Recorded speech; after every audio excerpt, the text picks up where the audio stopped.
USPAP, page 144. Advisory Opinion 27 continued. Each party could make it a part of the agreement between the appraiser and the client, the engagement letter or contract, that the appraiser is not to appraise the property for anyone representing the opposing side of the legal action. In the absence of such an agreement between the client and the appraiser should make appropriate disclosure to the client and consider the presence of confidential information. The knowledge of confidential information may prevent the appraiser from accepting the second assignment. The appraiser must decline the second assignment if 1. The appraiser used confidential information in performing the first assignment. 2. The information would not be available from any other source. And 3. Credible results cannot be derived without the use of this confidential information. However, the appraiser may accept the second assignment, making sure to not disclose any confidential information from the original assignment to the second client if, number 1, the information is available from another source, meaning it is not confidential information as defined. Or, number 2, the confidential information is not material to deriving credible assignment results. And, number 3, the client agrees to engage the appraiser after the appraiser makes the appropriate disclosure.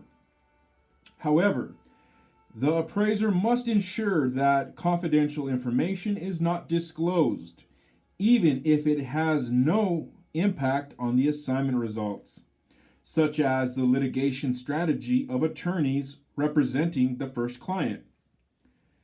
Example B, competing banks.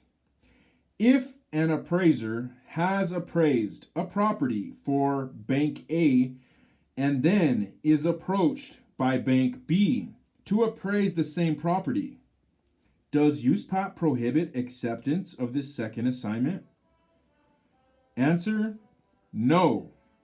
Assuming disclosure is made to the client and confidential information is handled correctly, this constitutes a second assignment, a new client, and a new agreement between the client and an appraiser.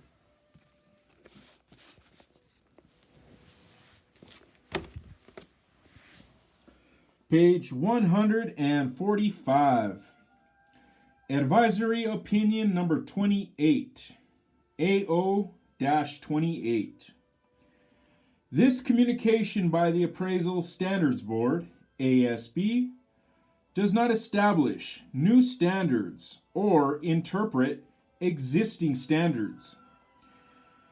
Advisory opinions are issued to illustrate the applicability of appraisal standards in specific situations and to offer advice from the ASB for the resolution of appraisal issues and problems. Subject: scope of work decision, performance, and disclosure. Application: real property, personal property, intangible property. The issue: the scope of work rule states, for each appraisal and appraisal review assignment, an appraiser must, number 1, identify the problem to be solved. Number 2, determine and perform the scope of work necessary to develop credible assignment results. And number 3, disclose the scope of work in the report. How are the requirements in the scope of work rule incorporated into the process of developing and reporting assignment results? Advice from the ASB on this issue.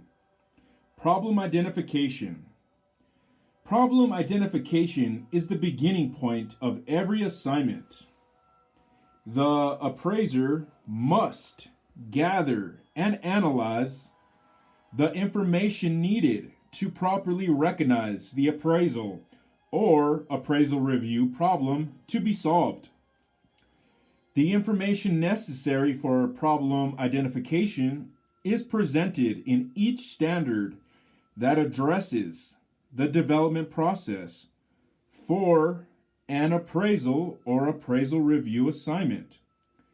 For example, Standards Rule 1-2, 5-2, 7-2, and 9-2 provide the assignment elements that must be defined and analyzed in order to identify the problem to be solved in an appraisal assignment.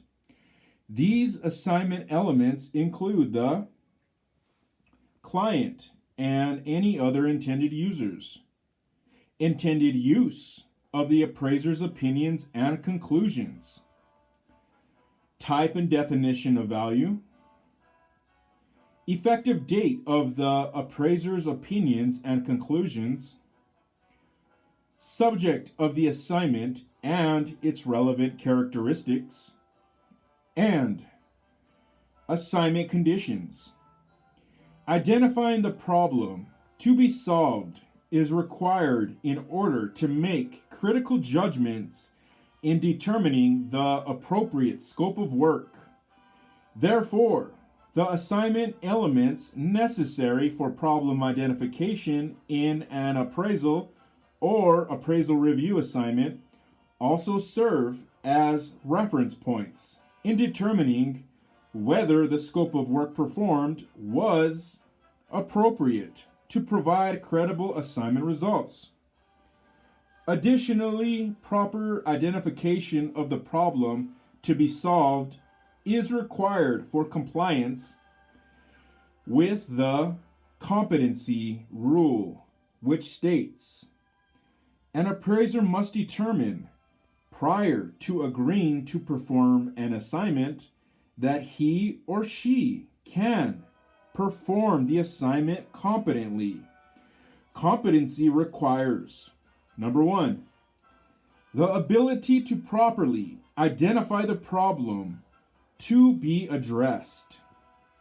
Number 2, the knowledge and experience to complete the assignment competently. And number 3, recognition of and compliance with laws and regulations that apply to the appraiser or to the assignment. One of the assignment elements that affects the scope of work is assignment conditions.